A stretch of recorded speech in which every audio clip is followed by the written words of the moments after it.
Hey everyone, welcome to tonight's BICP Talks with Travis. This week we are going to be focusing on games to play on bikes. And, not just any games, but ones that also help our riders improve and challenge their skills. And for folks joining the call for the first time or watching after the fact, my name is Travis Brown. I've been an instructor trainer with the BICP since 2018 and have been getting to host these video conferences. Oh, this is the third year now, and our whole goal is just to bring coaches together so we can talk about ways that we can become better coaches and help our participants. So we got some folks that I'd love to have introduce themselves, joining from like all over the world, which is super great. But Joe, do you mind introducing yourself real quick? No, I'm happy to jump in. I'm Joe Ventrone from Thousand Oaks, California, which is just north of Los Angeles. I've been a high school and middle school mountain bike coach for about 15 years on the local team. In the SoCal League, we went from about 10 riders and about four coaches, and now we're this past season we were 128 riders with about 70 coaches. So we've grown considerably, and had a blast learning from them and teaching with them. And one of my strengths is the patience for the new rider. A lot of good riders don't have patience to tell them for the 15th time to do the same thing. But I do, and I look for these kinds of things to expand my skills as a coach and an instructor. Excellent. Thank you, Joe. And yeah, and 15 years for coaching mountain biking, that's awesome. Especially at a like working with middle and high schoolers. It's really awesome that the program's been around for that long. So awesome. Thank you, Joe. Claire, do you mind jumping in? Sure thing. My name's Claire McDonnell and I'm from Australia. I'm based in Canberra and I run a company called Dirt Maidens and we are women's and girls. So it's been going for, I started it out in 2013 as a race, as an event, after I came back from Canada very inspired. And we ran the event for 4 years and then I dropped off the face of the planet to have three kids. And then I came back to coaching and set up this company in 2022. So, yeah, we're going really well. We've got lots of females out, and we've got a new girls program sort of up and running with some junior coaches. And yeah, keen to get some games on board. Yeah. Are the junior coaches are they like mentors to the much younger coaches? Or the Yeah, much yes. younger riders, sorry. Yes. So I've Excellent. got a very amazing 17-year-old coach who almost 18. She's just been overseas racing. And then we've got a 14-year-old coach that's sort of being mentored by the 17-year-old. And then we've got some 10 and 11-year-old girls who I've been coaching for a number of years. And they're looking up to these girls going, oh my gosh, it's only a few years till I'm a coach. This is awesome. So yeah, just trying to build that pathway for the girls to see that Yeah. it's actually something they can do. Yeah. Well, and it's awesome, like, because those younger riders are going to idolize. I mean, because they're not that much older, right? And it's like awesome to see how they can communicate different things to those younger riders and how they absorb it differently. That's really awesome. I did a little bit of work with some of the riders that coach for Shams and Nicole in the Pacific Northwest. We did it was a group of 16, 17-year olds. And yeah, it was super fun to then see like videos of them out there coaching these like 8-year olds. And the 8-year olds are just like so entranced by what they're saying. And it's awesome to be able to get them some different coaching from different perspectives.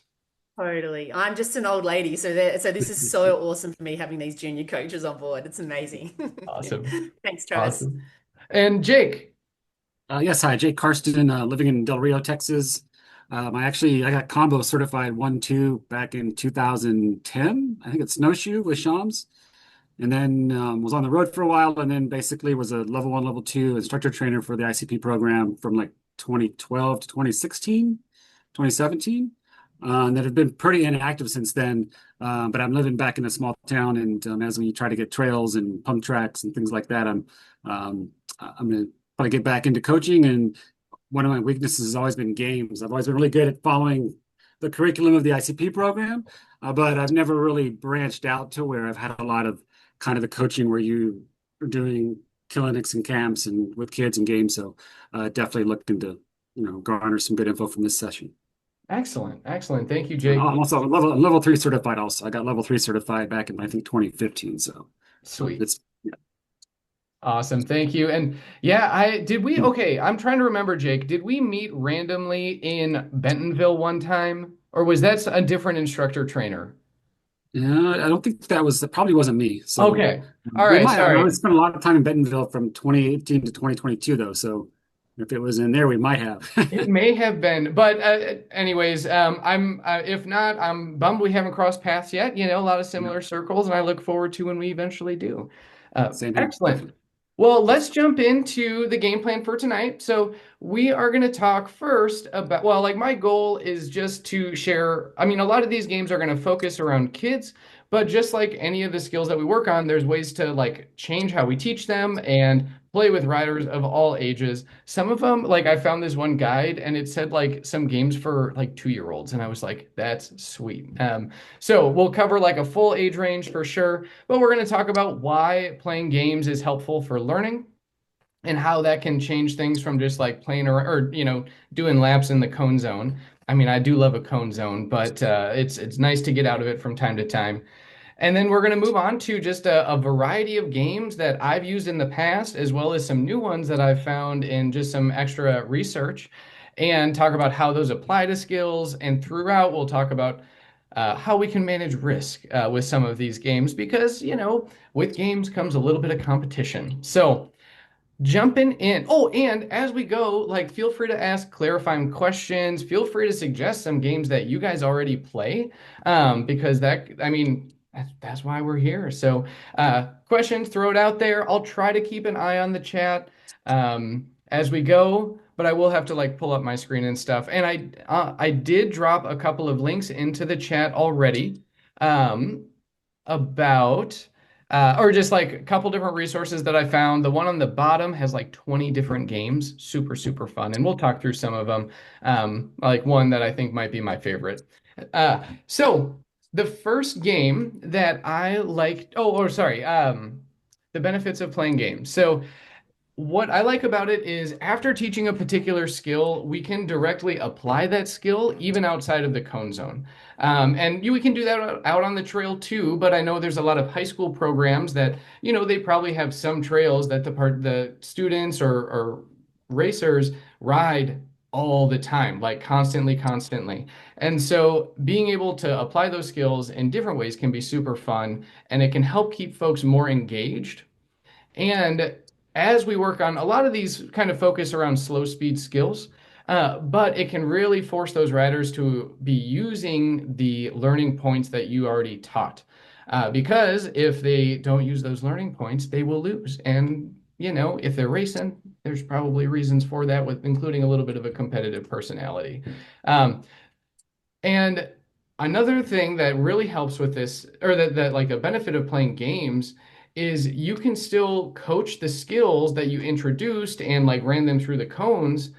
You can still coach and improve their skills while the game is actively happening, which is super fun.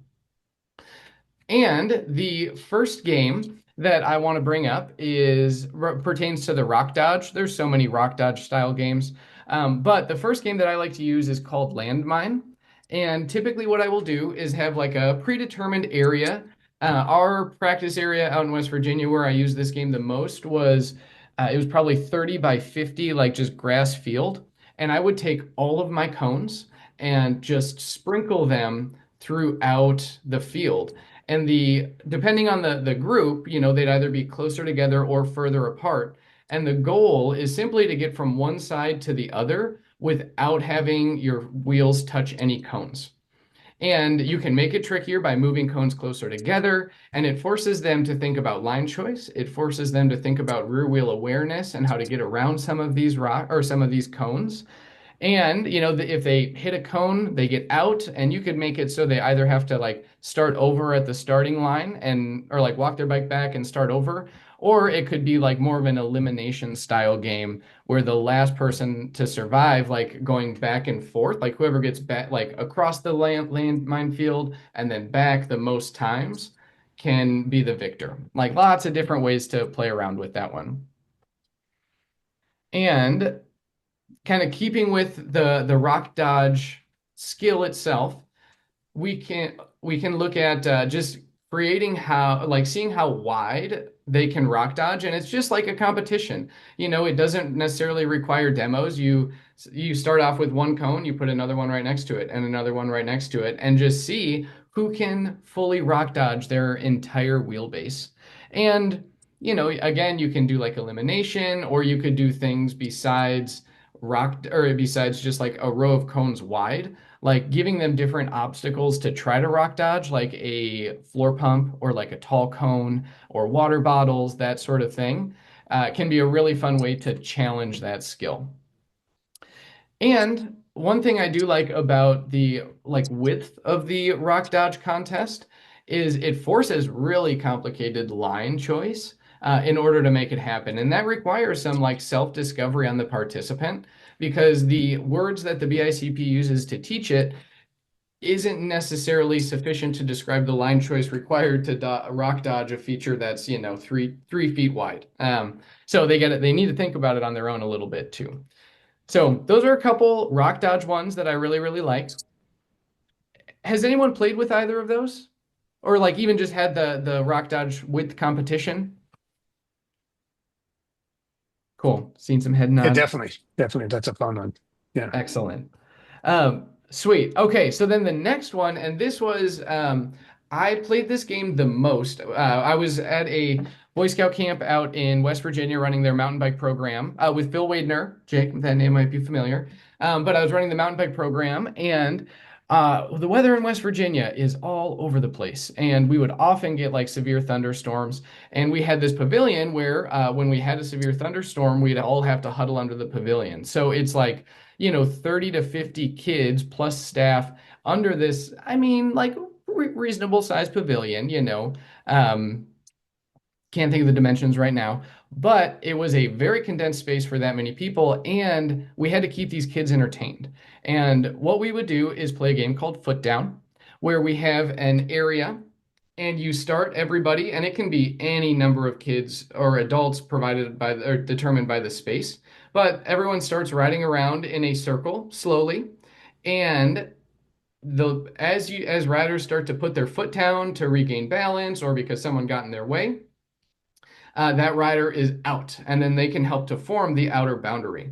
And as more and more riders drop out, you squish the size of the circle down, and eventually it's two people left. And depending on where the riding level is at, they may be track standing at the very end. It may end with a track stand contest, or they may just have to do really, really tight circles to keep it going. And kids, okay, so I spent the last year working at an elementary school, and there was a it was like a 12-mile bike ride field trip. So of course I was like, yes, sign me up. I'm doing it for sure. And so I went on this field trip, and ended at this park, and I started like, I mean, I was bored just like, watching kids, making sure they were safe. So I was like, let's do something fun. And they had this circular pavilion, which is perfect. And I chatted with a couple kids that were like playing baseball. I was like, hey, you guys want to come play this foot down game up in the pavilion? And I like described the game, and they're like, no, that sounds kind of boring. We're just going to play baseball. And I was like, all right, that's cool. It's your choice. And so I wrangled a couple of other kids, and then we started playing. And then the baseball kids joined in, and we had like 20 kids from this field trip in this little pavilion trying to play this game over and over again. Super, super fun. This game, compared to the other ones, can potentially increase the risk that our participants are taking. A lot of people crammed into a small spot, especially on bikes. People could run into other bikes. People could like bump handlebars. Lots of different things could happen. So it's good to be clear about the rules. Like you can cut people off, but if your front wheel touches anybody else's part of their bike, you are out. You can be super clear about that. When we used to play with the guides, not the kids at the Boy Scout camp, when it was just like the employees, we would allow some contact. So you're like trying to like swing your front tire to knock other people's front tire, and increased risk, but super fun. Definitely made things more challenging and kept us entertained. And I mean, it's full on adults. I mean, I was, well, mostly adults. I was 26 at the time. But it is like a super fun game for all ages. The only age group that it doesn't work with are kids on Strider bikes. That does get a little bit more challenging. A little bit of a joke there. But yeah, foot down, classic. Really, really fun one. I'm trying to think of any other risks that might come around along with it. It would be good to make a note about being very careful about other riders' derailers. Especially, I mean, if it's with a group of young kids who are on 16 and 20-inch single speeds, those bikes are pretty solid. You can be a little more relaxed, but we don't want to have to give that bike back to a parent damaged because of us trying to have fun with the kids. Another classic game that involves slow speed is slow races. Last person to cross the line wins, and making sure that they're staying in a pretty straight line. I I usually like when I'm doing this with kids, I usually only get like 2 or 3 races out of them. But if we need only 15 minutes, it's a great option. It is fun. It forces ratcheting. It forces like considerations of gearing, as well as some of those slow speed skills, like adding weight to our hands as if we were track standing or riding a straight line. That can be super fun. And there's a lot of different variations on races. And this, definitely depends on the group. But when I organized a trials competition out in West Virginia, and we did brakes locked races. So it was still the first person across the finish line wins, but you had to have your brakes locked the entire time.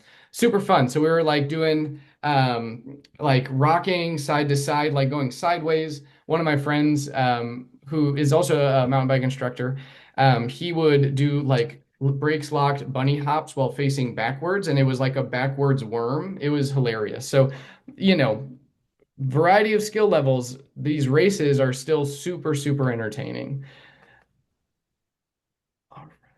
Okay, another game that is pretty fun and is great for a variety of skill levels, and it involves more than just slow speed skills, kind of like what we've talked about so far.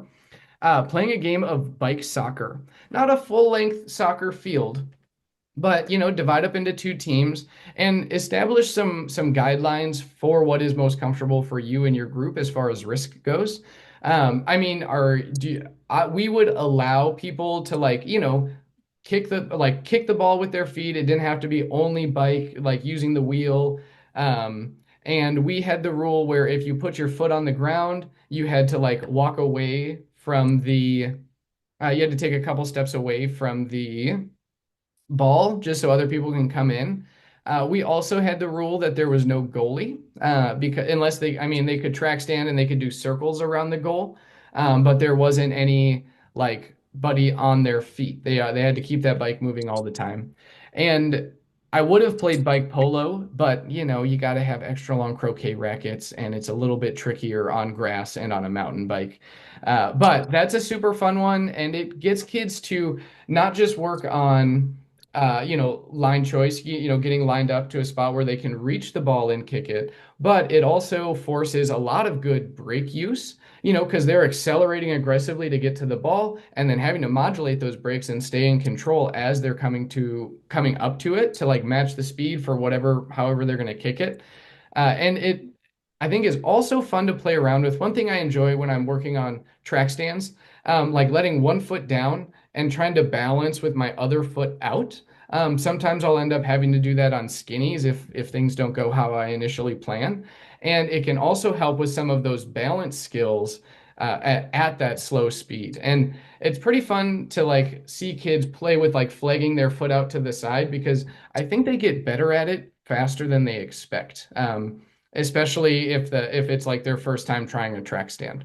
But super fun, first team to whatever number of points wins, and or just kind of gauge interest and energy level, because when I played this game with the kids, I was exhausted. It's just like intense sprinting and then like trying to use all of these other skills at the same time. And that, I think that's another thing that I like about it is it's forcing the riders to go into their base level functions and training and skill, because they're not just focused on staying balanced on the bike, they're also focused on scoring and trying to move the ball to their teammates. And so when we're working so many different like thought processes and movement processes, it can just like get them more comfortable on the bike. And I am a firm believer that when we do goofy things on bikes, we have more fun and we get better at riding. Like trying to ride backwards, like sitting on the handlebar, it's hilarious and super, super fun. All right. So bike soccer is a great one. Cut one, oh yeah, okay. Couple more before I jump into some of the research ones that I've found. This one works best with a coach or an extra coach. Um, just because I would typically use a pool noodle, which aren't super stiff, but a limbo contest can be a great option, and it can be customized to each rider, or like each age group. And you could even just like try to match it up on your body somewhere. It doesn't have to be some like big, sophisticated like limbo bar that like detaches if someone hits it. It can just be a pool noodle because really it's just about encouraging them to play around and get low and try to get back and maybe off down to the side of the bike just to get below the handlebars. It's just balance and exploration on your bike, which is awesome. And one thing that is super like low key and easy as a coach is set up some sort of obstacle course. So out in West Virginia, we had a wide variety, and this was at the Arrowhead Bike Farm, not at the Boy Scout camp anymore, but we had a wide variety of constructed features from teeter totters, which were basically just like we had a couple that were it was like a 2x6x10 that was on I just screwed it to a 6-inch log, like really straightforward skinny, and then we had another one that was like screwed into like a bigger log, so very, very rudimentary teeter totters. But we'd stack that up as well as like a couple of, little 4-inch skill boxes and some PVC pipe like bumps. And kids would just do laps on it. It was nuts how long they could entertain themselves on these, pretty straightforward, simple features. And you can make it as complicated as you want, force particular skills over those manufactured or, the PVC pipe bumps or the fake features, that sort of thing. Um, and that's always a good time. I think that if you're looking for just a little bit of like free time in kids, or like I think a lot of times in elementary school we think about like taking a brain break from learning. Having something like that is just a good way for them to like reset their brains, kind of just like play around, relax for a few minutes, and then you can jump back into the regular skill instruction as after a certain amount of time. It also gives you an opportunity to drink some water and stop providing corrections to children, which is not a bad thing. We got to take care of ourselves while coaching. Uh, Another thing that you can do, in addition to, I mean, it's like a sort of different type of obstacle course. This isn't one that I've played with, but I like the idea of it because it forces uh, really good brake modulation. It forces balance through slow speed skills as well. Okay, sorry, let's talk about the game. So the game, they call it a penny obstacle course. And basically you have little containers spaced in various locations. It could be over different types of terrain. It could be after particular features or something like that. And the riders have to navigate the feature while holding, some some coins or tokens or something in their hand. And so they're working on modulating maybe just that rear brake or maybe just that front brake at times. And then they have to approach the little bucket and drop their token in it. And you could do this, having it after the teeter totter. So they have to do the teeter totter and then put the penny in, or even just like navigate this slight uphill and then come down this descent. And of course, like beginner level terrain, unless the riders are like, unless it's suitable for those riders, because it's about the challenge of rolling up to a feature, modulating your speed, and maintaining balance for a second. And then, making sure you drop the thing in. But that's kind of like how we can use track stands out on the trail. We come up to a particular spot on the trail, we need to look at lines a little bit differently or assess the feature. And it's like we take a second and then we can make moves from there. And that's like exactly what this style of obstacle course or encourages riders to do. And this next one, okay, we talked a little bit about risk for foot down. This one I think has a little bit more potential for higher risk.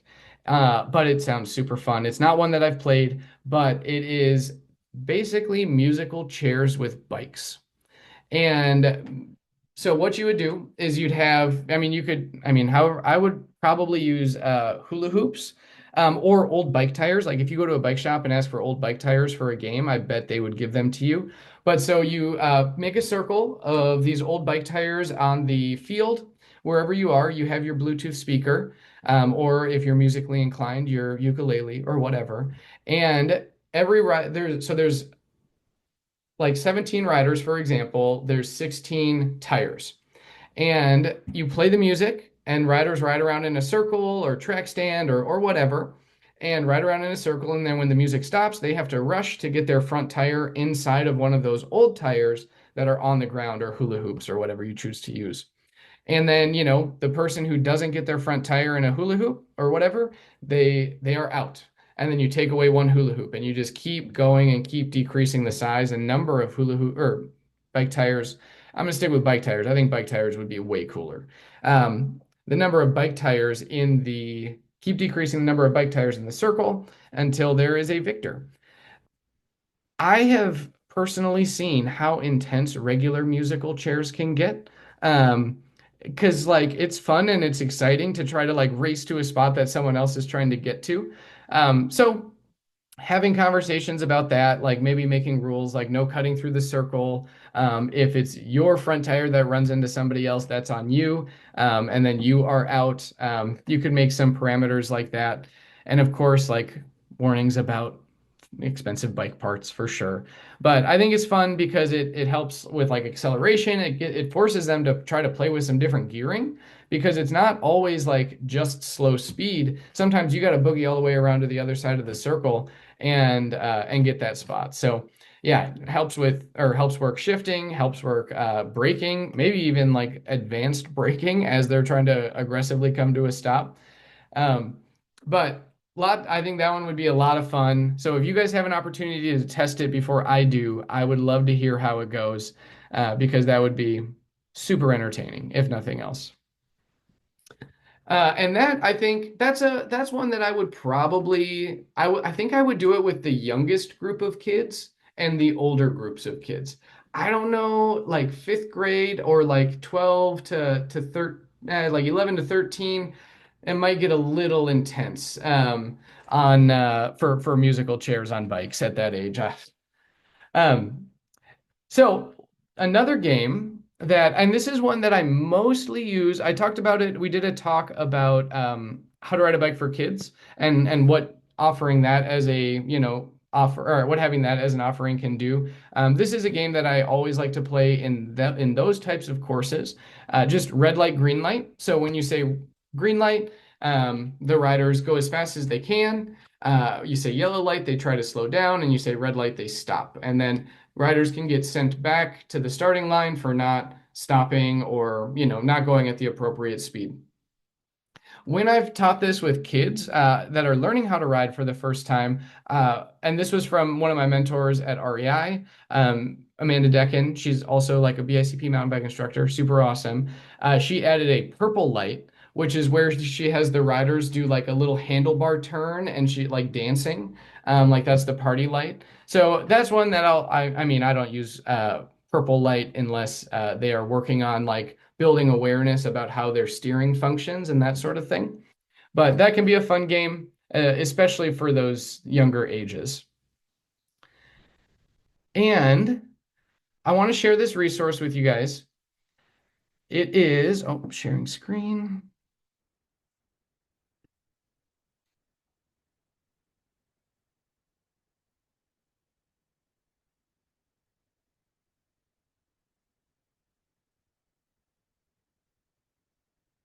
Okay, we're getting there. Oh, here we go. All right, sweet. Okay. Can you guys see it says like cycle swarm on there?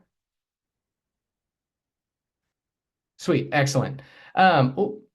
So this is a resource that I just found from I just Google searched like bike games and it's a PDF, 27 pages of bike games, and I think there's like roughly 20 listed. But and it has descriptions, has like how you can get it set up, and just like a wide variety. It says like the age range. Let's talk about I'll show you the people who created it because it's super fun. I think this came out of 2020. So Cycle Games for All Ages. I don't even see the name of the organization anymore. Cyclists for Abundant. I can see that in the URL. But lots of fun games in here, and we can see the age ranges that they recommend it for, as well as the number of players and some ones that allow for some teaching of the skills. But the one that I want to touch on, I mean, you can see some examples. This one real quick. Yeah, having the kids like young kids ride around in circles, blowing bubbles. They got to try to catch the bubbles. That can be fun. I do think that you guys are working with an older age group, so I want to share this one called Cycle Swarm.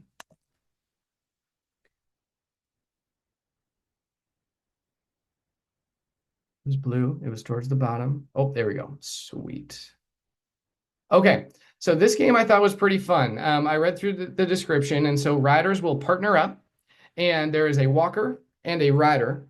It is up to the walker to walk in a way where the rider has to stay as close as possible behind them and walk kind of like erratically. They choose the path, and they could choose to take riders over features, they could take them down hills. And the goal of the rider is just to keep their feet off the ground and stay as close as possible, or as close as they can to the person in front. If that walker comes to a stop, the rider can, especially if they're not challenging themselves with track stands quite yet, the rider can ride around in circles around the walker. And then the rider could also, or they could track stand as you want to progress their skills. With older riders, high schoolers, I think it would be kind of fun. And again, I haven't tried this one out, but I think it would be fun to have a group of 4. And there'd be one walker, and the 3 riders would work to like trap the walker in place. So the walker would get like a head start, they would run off, and then the riders would have to catch up and try to get them in a circle that's nice and tight. And of course, there's risk involved with this. We want to make sure that the riders are going to be respectful to the walker. But you would rotate through so everyone would have an opportunity to be the walker and try to get away from the other riders. I was thinking about like cattle dogs herding cows, and I thought that would be kind of an entertaining, challenging one because it would require communication, which is good, just overall team building. But it would also require you guys to require folks to choose lines that make sense for what their other riders are doing, which, most of the time we're single file, but it can for sure be a fun way to mix things up. And again, largely working on slow speed skills. I had a hard time identifying like high speed skill games that would be fun. I think the bike soccer was the only one that I had identified as like, yeah, you're using like more high speed stuff, but still not a ton. It's still a pretty healthy mix. And so the link to this is in the chat. It's the bottom of the 2 that I sent. And the other one is I can show that real quick. It's got a lot of the similar games that I touched on, but just another resource from Guardian, and they have some information about like bike sizing and that sort of thing for kids, but very much just focused around making learning into more of a game, and applying skills into more of a game. And I did see that Jake dropped something in the chat. I'm curious about what that is. Jake, can you share a little bit about that?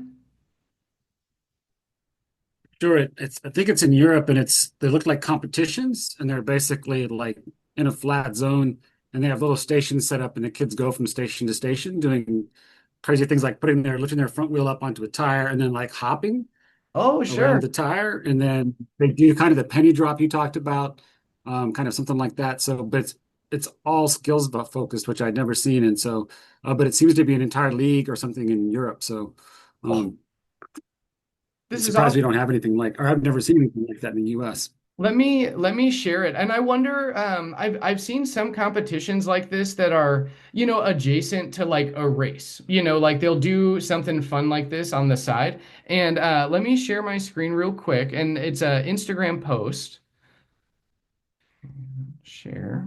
And I'll see if I can get it to start, or it'll probably loop back. So can you guys see the Instagram page? Sweet. So they've got this like route that they have to ride through. I wish I could just like start it over. Maybe if I just refresh it real quick. But it's pretty sweet because it does force, like Jake was talking about, a bunch of different skills. So teeter totter that he just sent it off. Basketball playing, bounces out. And this, I'm curious when this guy's gonna start, popping up on the UCI trials scene. But yeah, that's pretty fun. And a lot of this stuff, like it's a couple stumps and some 2x4s. And I'm glad that they manage risk with such a elevated skinny there with some mats on the side. But they're using not crazy intent or not crazy hard to access items to make a super, super fun challenge. I love it. That's super sweet. Thank you for sharing that, Jake.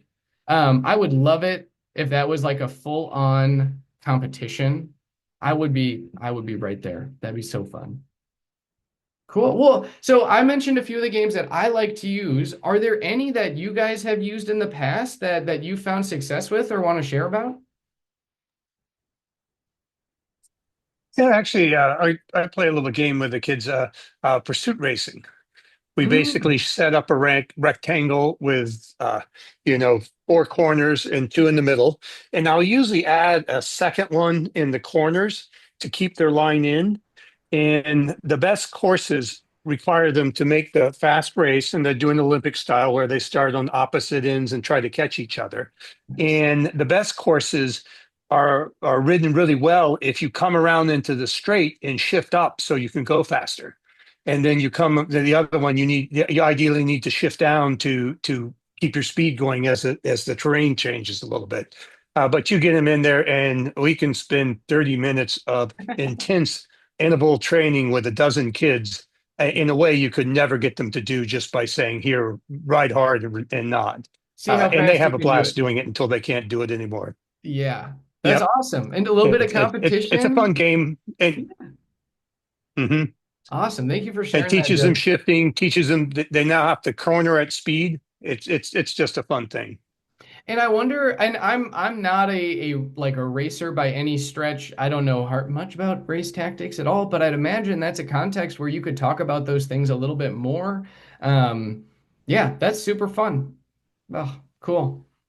Yeah. Yeah, Claire, it's a good Jake, game. any other games?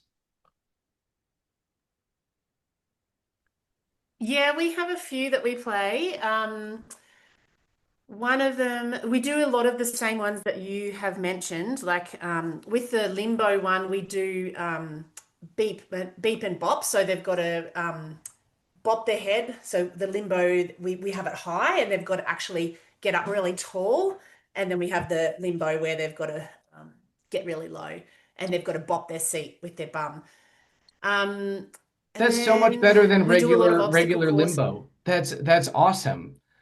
Yeah, Full range of motion that it way. just really gets them to use that. Yeah, yeah. Um, we do a lot of obstacle courses for sure. We do a lot of water games when it's summertime. So we're using water pistols, and they've got to dodge the water, like we're shooting streams of water, and they've got to dodge the streams of water. That's really good for hot days. Um, and then there's another one that we do that I haven't done much, but just on a bit of a hill. There's no braking, so there's where the police, and there's a speed zones, so they have to start. There's no braking. And it's a high speed zone, and then they come into a like a 10 kilometer an hour or a very slow speed Mhm. zone. So they've got to slow down, and if they're, it's just trying to teach them that front brake confidence. And Yeah. if they're on a steeper slope, they can't use if they use their back brake, they're sliding all over the place. And then they've got a free 100K zone again. So just circling through that. I love We that. do yeah, we do the red light, green light, and rather than the with the red light, green light, we don't have. I like the yellow light, and I like that it's going in a trying to get from A to B. We sort of have it. They just riding around in a circle, and it's red light, green light, and the red light is just practice getting them to practice doing a 1 foot stop. So they're coming to a stop, standing over the top tube. Mhm. Um, yeah, that's kind. I think that's all. If I think of any more, I'll jump back in. But yeah. Absolutely. And you mentioned water games. I'm pretty sure. So I one of the ones that I looked through in the article, the PDF, um, it had someone standing in the middle, and I just saw the picture on that one. I didn't read super in depth, but what it made me think of on hot summer days is the coach is in the middle of the circle, and they have a bucket full of water balloons, and the riders loop around the coach, and the coach just throws water balloons at the kids, and their job is to dodge it, which would be pretty fun. And yeah, and then it could be like if you get hit, you join the center and you get to throw water balloons. I thought that would be a fun one. Mm. Little bit of work to get all those water balloons blown up. And I know that, I mean, there's a reason I'm not a baseball player. I think I would do better looping around the outside than trying to actually like hit kids with a water balloon. But um, nice. Yeah. Manages heat risk as well. That's excellent. Mm. We Cool. also, sorry, I'll jump back in. We also have a squeaky chicken that we take on the girls' programs, and that's kind of like a mascot, and everyone likes to hold on to. Bob is his name. So Bob, the squeaky chicken, comes with us, and that's kind of, yeah, just a bit of fun. A lot of the kids, a lot of the regulars like to take Bob home and bring him back. So that's kind of something that's not necessarily a game, but they, But yeah. it's like team spirit. It's like super fun. I taught a level one course in Nebraska for a group of Devo coaches, and they also had rubber chickens kind of as like their mascots. And the coaches that I was working with, they'd like stuff them into their fanny pack. And then when they did it after someone would be like successful with a demo or something, they would just like hold it up and like honk it really, really loud. And so they started doing that for my demos. And then one time they didn't. And I was like, was my demo bad? Like immediate, just like, why didn't that happen? Because you get so used to it and it's fun and it's lighthearted. And yeah, that's great. Yeah. Excellent. Jake, do you have any games that you like to play? No, not really. So that's why I joined this call. Yep, totally. Yep. Awesome. A lot of great input. Thank you. Yeah, for sure. Yeah.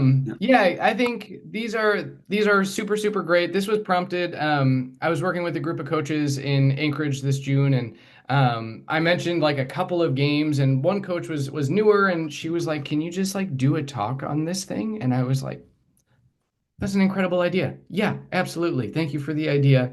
So yeah, if you guys have any other ideas about like things we could talk about, send me an email, Travis at icp.bike. Super, super down to hear it. I did just I know we've been having some issues with the Talks archive recently. I did just revamp it. And it should be more user friendly. Well, and first, like, thank you for your patience on that. I am definitely a mountain bike instructor and not a computer programmer, but I'm trying my best. And so, yeah, revamped it. I double checked all the links. They should be good to go. And I think it's a little bit, it's instead of like a huge list of all of the possible conversations or of all of the topics, it's like broken down into categories a little bit better. And yeah, so let me know what you think. Definitely take a peek through. I'm pretty excited with how things have come together. And in June, or maybe no, in July, we did a talk on level two jumping, which you should definitely take a peek at if you can. I'd be super curious to hear folks' feedback, because jumping, there's like a million ways to do it. And it's also not the skill that I'm most proficient at. It's something that I've had to work super, super hard with. So if you want to learn a little bit more about BICP level two jumping, or if it's something you're already interested in, want to just like, let me know how you felt about it. I'd love to hear some feedback. And if it helps you find success, I would love to hear that too. Uh, Excellent. But that is all I have for tonight. Do you guys have any other final thoughts or anything before we wrap it up? All right, sweet. Well, I really appreciate you guys coming. Claire, it's so good to see you again. Thank you, Joe. Jake, thanks for coming. And I am, yeah, I'm stoked. I love talking about this stuff. Awesome. Thank Thanks you a so lot, much, Travis. Travis. Yes. All right. Take Have, care. Good to have a see good you. night, Bye, everybody. everyone. Thanks.